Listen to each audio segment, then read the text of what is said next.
tutakuja hapa tutaongea na nyie, sawa sawa? Lakini jambo la muhimu kwenu vijana, tuna serikali ya hovyo inayowafanya muwe maskini. Na umaskini wenu hautaondoka kwa kuwapigia makofi hao watu walioshindwa kuongoza nchi. Sawa kabisa. Ni kweli kabisa hiyo. Mkoa wa Kagera ni mkoa wa kwanza kwa kuwa na wasomi wengi ambao ulipaswa kuwa na maendeleo makubwa sana kwenye nchi hii. Lakini ni mkoa maskini kabisa, pamoja na kuwa na ziwa, pamoja na kuwa na maji, pamoja na kuwa na ardhi nyingi sana. Ardhi yenu ni kubwa kuliko nchi ya Rwanda. Lakini watu wa Rwanda hawana migogoro ya ardhi, hapo tuna migogoro ya ardhi. Kwa nini? Kwa sababu tuna watu ambao hawawezi kupanga nchi hii.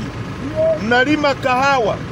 Kahawa Uganda ina bei mara 3 ya kahawa iliyoko hapa kwetu. Kwa nini? Na tunapeleka soko moja na wanapitisha kwenye bandari yetu.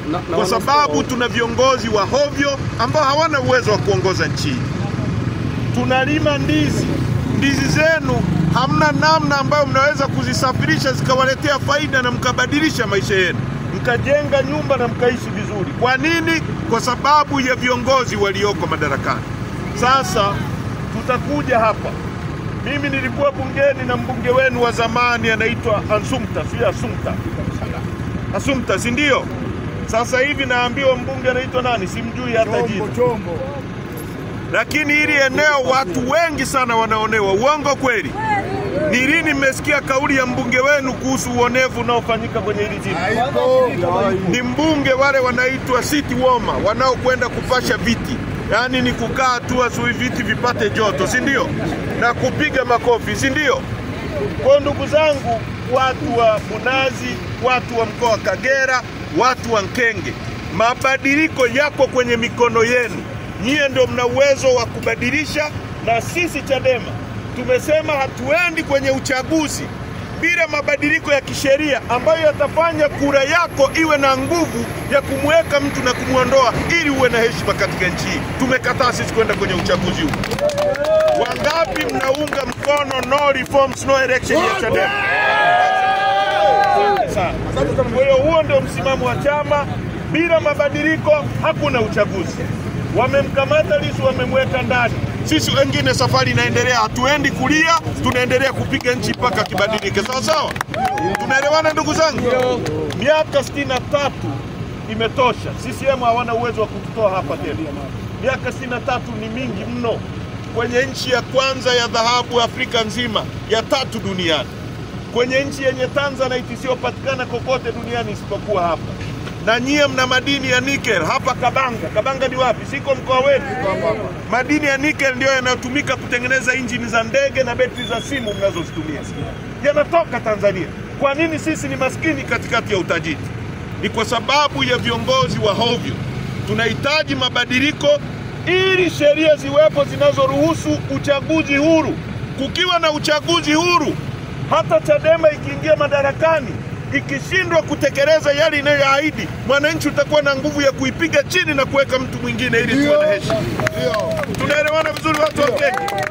Hilo ndilo tunalolipigania. Na hilo ndio tunaloomba mtuunge mkono. Lissu yuko ndani, lakini dunia haitanyamaza. Jana mmesikia bunge la Ulaya, si mmesikia? Hawa wakicheza tutawawekea sanction huko wanakoenda kuficha pesa zao, hawatakanyaga huko. Tunaelewana vizuri?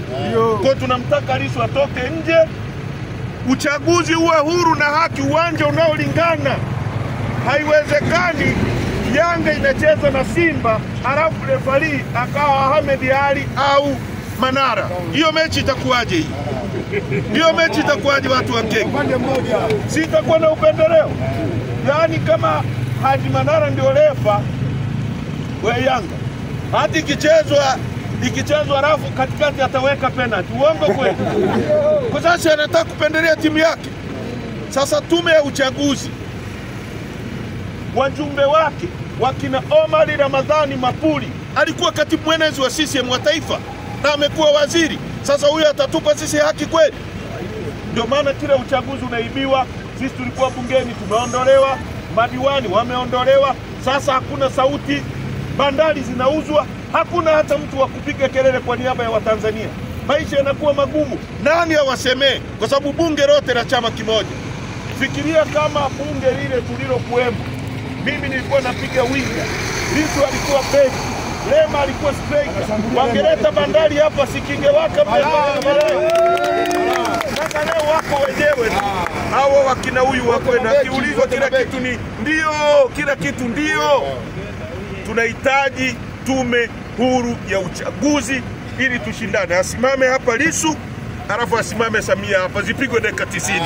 Hebu fikiria tu hiyo mechi. Saa 12 si atakuwa nyumbani yule mama. Uongo kweli? Uongo kweli? Na naona wamewatisha wengine hadi mnaogopa unahisi. Kwa sababu nasikia hapa ukionekana tu wewe mpinzani wanakuambia wewe sio Mtanzania. Si ndio wanamwambia? Kwamba wao ndio wa Tanzania. Hiyo hali tutaiondoa.